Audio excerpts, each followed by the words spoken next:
Assis devant. Assis devant. Assis devant, épisode 2. L'ordre de Jacques Cartier, une société secrète au service des Canadiens français.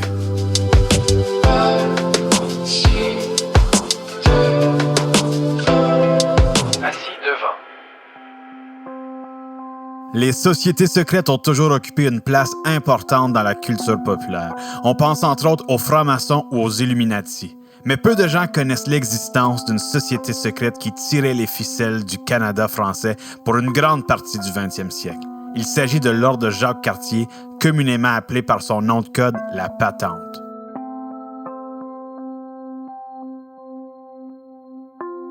Chaque épisode d'Assis devant part d'une image captée par notre équipe. Aujourd'hui, notre point de départ est le 135 rue Barrette à Ottawa, plus précisément à Vanier, un quartier historiquement francophone de la capitale nationale du pays. Ce qui nous intéresse aujourd'hui, ce n'est cependant pas le quartier, mais bel et bien le bâtiment qui se trouve au 135 rue Barrette. Il s'agit de l'église Saint-Charles de Borromée, une église en briques brunes qui trône sur ce terrain depuis 1908. Aujourd'hui, le bâtiment est loin de sa vocation d'antan. L'église n'accueille plus de fidèles depuis 2010 et elle a été vendue pour la construction d'un complexe de condos de 7 étages. Contrairement à plusieurs églises qui ferment leurs portes avant d'être démolies, une désignation en vertu de la loi ontarienne sur le patrimoine a permis de protéger l'extérieur de l'église Saint-Charles. Elle fut donc intégrée directement au complexe de condos, un compromis acceptable pour la préservation du patrimoine architectural de Vanier. Pourquoi s'intéresse-t-on à cette église? C'est ici qu'en 1926 voit le jour une société secrète qui influencera grandement le développement du Canada français au 20e siècle. Il s'agit de l'ordre de Jacques Cartier, communément appelé la Patente.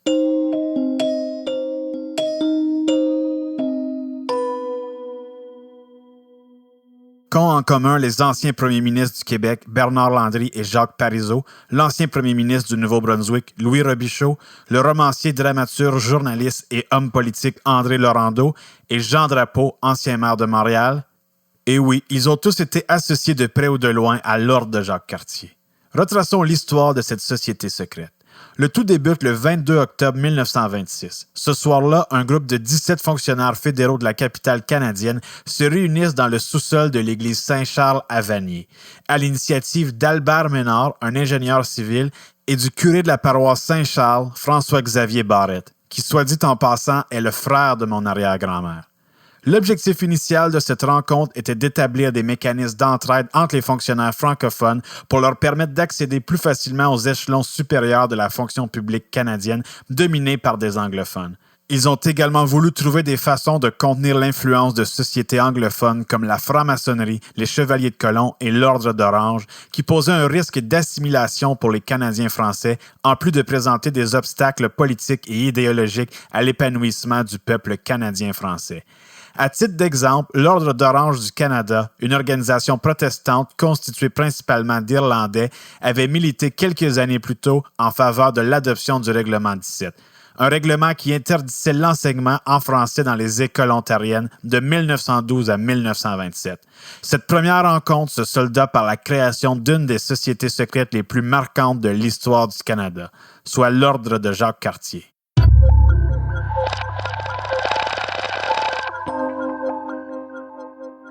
Lors des premières rencontres, on nomme Albert Ménard à titre de grand commandeur et François-Xavier Barrette sera le premier chapelain de l'Ordre de Jacques Cartier. Dans un premier temps, l'Ordre demeure une organisation locale qui œuvre principalement à Ottawa. Les rencontres se succèdent à un rythme constant et un mois après sa création, les membres élaborent une constitution. Comme toute bonne société secrète, l'Ordre de Jacques Cartier développe un rituel d'initiation semblable à celui des francs-maçons. Le rituel évoquait la traversée de Jacques Cartier. Plusieurs épreuves devaient être réalisées par les futurs membres. Les initiés avaient les yeux bandés et ils devaient marcher sur une mince planche où ils recevaient de l'eau au visage. On leur faisait aussi boire un liquide amer et on allait même jusqu'à leur demander de signer un document avec leur sang. Une poignée de main secrète est également instaurée pour permettre aux membres de se reconnaître. De plus, les membres utilisent le nom de code, la patente, pour identifier la société secrète. Voici justement l'historien Jacques Lacourcière, membre de l'Ordre de 1951 à 1965, nous expliquer la pertinence de ce nom de code lors de son passage à l'émission Le Signe secret, présentée en 2012 sur la chaîne Historia. Quand on rencontrait quelqu'un qui était membre, « Ah, t'es-tu toujours dans la patente, toi? » On ne disait jamais, « Es-tu toujours membre de l'Ordre de Jacques-Cartier? » Parce qu'au cas où il y a eu des oreilles indiscrètes. Mais la patente, c'est un mot passe-partout. Cependant, ne devient pas membre qui veut. Les membres sont recrutés au compte-gouttes et on cible principalement des gens qui ont déjà une influence dans leur communauté. On cherche des candidats qui sont animés de patriotisme sincère et qui sont prêts à respecter l'essence même de l'ordre, soit une foi inébranlable dans les objectifs de l'organisation, de la discipline dans l'obéissance au mot d'ordre et de la discrétion. De plus, les nouveaux membres doivent être catholiques, francophones et de sexe masculin. Le dernier critère a été instauré puisqu'on jugeait que les femmes auraient plus de difficultés à garder le caractère secret de la patente. Ce n'est pas moi qui le dis. Et il faut être conscient qu'à l'époque, peu de femmes avaient des positions d'autorité dans la société.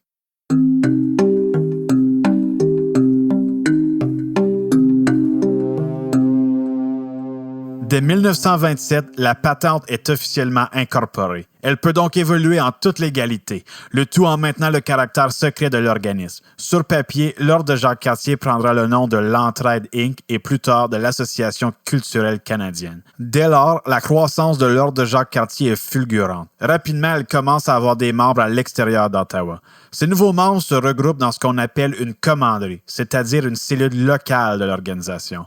En 1930, l'Ordre de Jacques-Cartier compte déjà 16 commanderies, soit 9 en Ontario, 2 dans l'ouest du pays et 5 au Québec.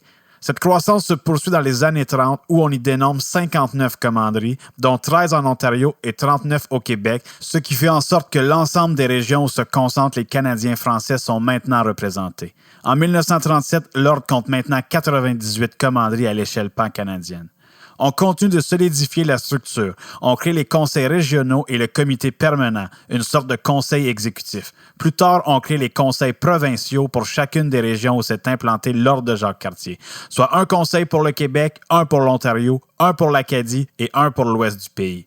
La patente se dote même d'une douzaine d'employés pour gérer les affaires courantes de la société. L'autorité suprême revient cependant à la chancellerie, qui est toujours basée à Ottawa, et c'est à partir de la capitale nationale que l'Ordre de Jacques-Cartier déploie ses tentacules de contrôle à l'échelle du pays.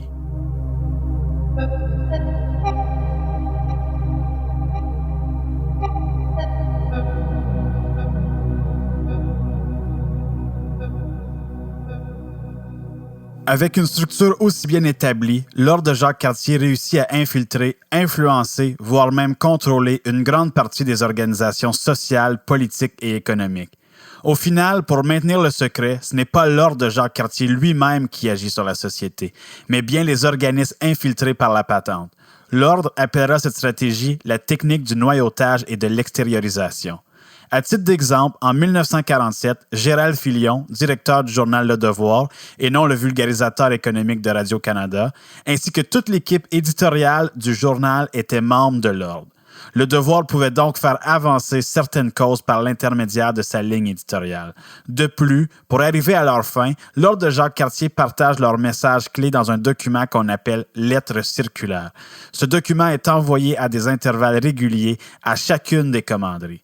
C'est dans ces lettres que la chancellerie donne des consignes claires aux membres. Cela permet de faire avancer des causes simultanément à l'échelle du pays. L'Ordre de Jacques-Cartier publie également un bulletin interne mensuel nommé L'Émerion. Dans ce bulletin, on y partage des chroniques régionales, des publicités d'entreprises, des nouveaux règlements et des motions adoptées. C'est l'occasion pour les membres d'être à jour dans ce qui se fait à l'échelle de la société secrète. Il reste aujourd'hui très peu de copies physiques de ces publications, puisque le mot d'ordre était de les brûler une fois lues.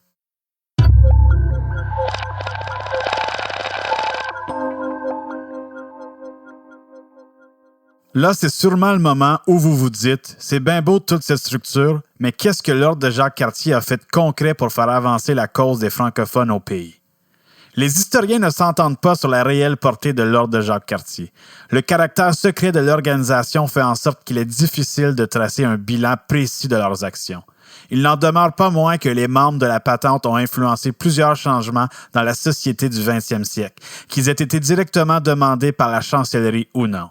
Au début de l'ordre de Jacques-Cartier, plusieurs campagnes d'envoi massif de lettres par les membres ont été organisées. Écoutons justement Jean-Louis Allard, membre de l'ordre de 1950 à 1965, qui nous expliquait cette méthode à l'émission Le Signe secret, diffusée sur les ondes d'Historia en 2012. Disons que dans la commanderie de la paroisse Sainte-Famille, nous étions, imaginons, 20 membres. Eh bien, à ce moment-là, les 20 membres pouvaient directement influencer 100, 200, 300 personnes. De telle sorte que tout de suite, quand un mot d'ordre venait où on demandait d'envoyer une lettre pour demander telle et telle chose au gouvernement, c'était tout de suite des milliers qui pouvaient sortir d'une commanderie. Et alors, imaginez le nombre de commanderies qu'il y avait à travers le Canada, ça pouvait avoir une grande influence. L'Ordre a utilisé cette méthode pour faire avancer la cause du bilinguisme sur la monnaie, les timbres et les formulaires de l'assurance chômage. L'Ordre a aussi fait pression pour obtenir des services en français dans des compagnies d'utilité publique comme Bell Canada ou des commerces principalement anglophones comme Eaton. La patente a également milité pour obtenir des émissions de radio francophones diffusées d'un océan à l'autre sur les ondes de Radio-Canada. Certains vont même jusqu'à dire que la Société Radio-Canada est un héritage de l'Ordre de Jacques-Cartier. La patente utilisait également son pouvoir pour influencer les nominations ecclésiastiques francophones dans les écoles et les paroisses à travers le pays. L'Ordre de Jacques-Cartier fait aussi la promotion de l'achat local en créant la Ligue d'achat chez nous. Mais évidemment, on demandait d'acheter chez des commerçants francophones et non dans les commerces dirigés par les anglophones. Cette initiative permet de ce fait à plusieurs entreprises de survivre à la crise économique des années 30. Comme quoi, l'achat local est un enjeu de longue date. Les membres de l'Ordre de Jacques-Cartier travaillent également à la francisation de la toponymie du Québec. Par exemple, Three River devient Trois-Rivières, même que la Commission de toponymie du Québec n'aurait jamais vu le jour sans l'apport des pressions de l'Ordre. L'Ordre aurait aussi milité pour éviter que le pont Jacques-Cartier ne soit baptisé Harbour Bridge. Sur le plan emblématique, l'Ordre de Jacques-Cartier aurait joué un rôle important dans la création du drapeau du Canada et du Québec, en plus de faire pression pour adopter un nouvel hymne national pour remplacer l'hymne britannique God Save the Queen. En 1954, la patente contribue directement à l'élection de Jean Drapeau à la mairie de Montréal, lui qui était également membre de l'Ordre. Pour ce faire, un mot d'ordre avait été envoyé à toutes les commanderies de la ville pour tout faire en leurs moyens pour que Drapeau gagne ses élections. On dit aussi que la patente aurait manigancé pour que l'Expo 67 se déroule à Montréal et non à Toronto. Du côté de l'Acadie, la société secrète aurait contribué à l'obtention d'un système scolaire francophone et à l'épanouissement du mouvement coopératif dans la province. En 1943, l'Ordre de Jacques-Cartier fonde la Société Richelieu, un club social encore actif dans une dizaine de pays francophones. Ce sont là des preuves indélébiles que l'Ordre de Jacques-Cartier a eu une influence importante au cours du 20e siècle, ce qui a sans contredit permis de faire avancer la cause des Canadiens français. Et ça, c'est seulement ce que l'on sait.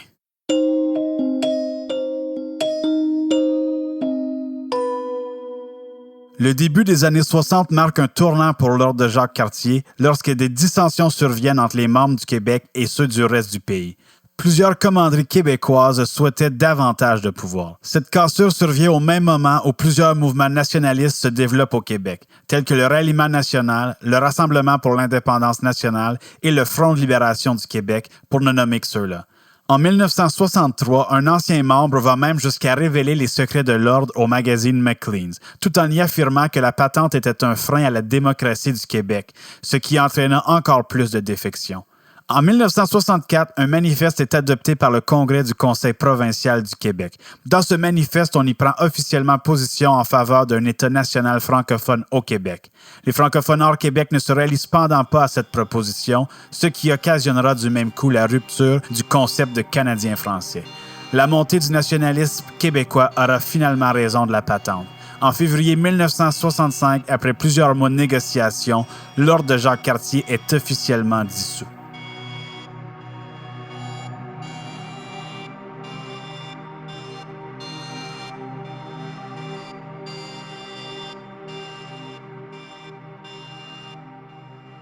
Consternés par cette dissolution, les membres ontariens de l'Ordre de Jacques-Cartier ne baissent pas les bras et créent l'Ordre des Franco-Ontariens, reprenant la même structure et les mêmes motivations que la Patente. Cette nouvelle société secrète a été active quelques années avant de disparaître à son tour. Bien qu'elle n'ait jamais été dissoute officiellement, elle ne laisse plus de traces depuis 1971. Au final, l'Ordre de Jacques-Cartier aura été actif près de 40 ans. Au total, on estime que l'Ordre a vu passer environ 70 000 membres, même qu'à cette dissolution, l'organisation comptait toujours 12 000 membres. Qui sait, votre grand-père, votre arrière-grand-père, votre grand-oncle en a peut-être déjà fait partie. Le travail de l'Ordre de Jacques-Cartier a possiblement permis d'éviter l'assimilation des francophones au pays, surtout à une époque où les anglophones dominaient les autres sphères de la société. L'Église Saint-Charles, toujours aussi solide près de 100 ans après la création de l'Ordre de Jacques-Cartier, nous rappelle que la lutte n'est pas terminée et que le combat pour la protection de la langue française se poursuit encore aujourd'hui.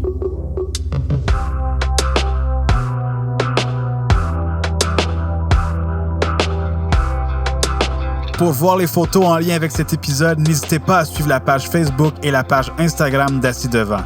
Une série de photos sera publiée pour chacun des épisodes. Merci à Julien Lavoie, photographe pour cet épisode. Assis devant. À la recherche, à la réalisation et à l'animation, Éric Barrette. La musique est de Jean-Philippe Levac.